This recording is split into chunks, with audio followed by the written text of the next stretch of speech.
বিশ্ব ইজতেমায় যৌতুকবিহীন গণবিয়ে আজ। বিশ্ব ইজতেমার দ্বিতীয় দিনে আজ যৌতুকবিহীন গণবিয়ের আয়োজন করা হয়েছে।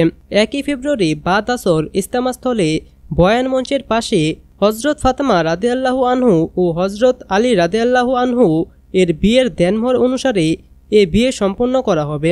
বিশ্ব ইজতেমার মিডিয়া সমন্বয়কারী হাবিবুল্লাহ রায়হান যৌতুকবিহীন গণবিয়ের বিষয়টি নিশ্চিত করেছেন। তিনি বলেন, আজ বিকেলে গণবিয়ের আয়োজন করা হয়েছে।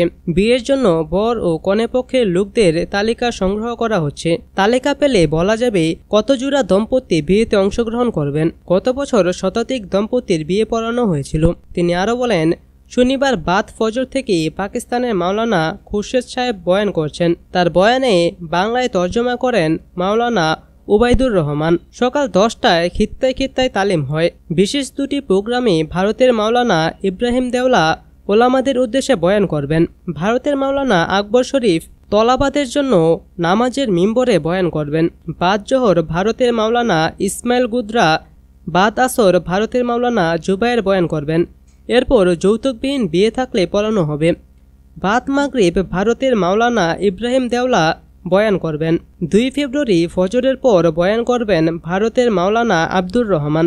আখেরি মোনাজাতের আগে নসিহতমূলক বক্তব্য দেবেন মাওলানা ইব্রাহিম দেওলা সাহেব। এরপর অনুষ্ঠিত হবে আখেরি মোনাজাত। আখেরি মোনাজাত পরিচালনা করবেন বাংলাদেশ মাওলানা জুবায়ের।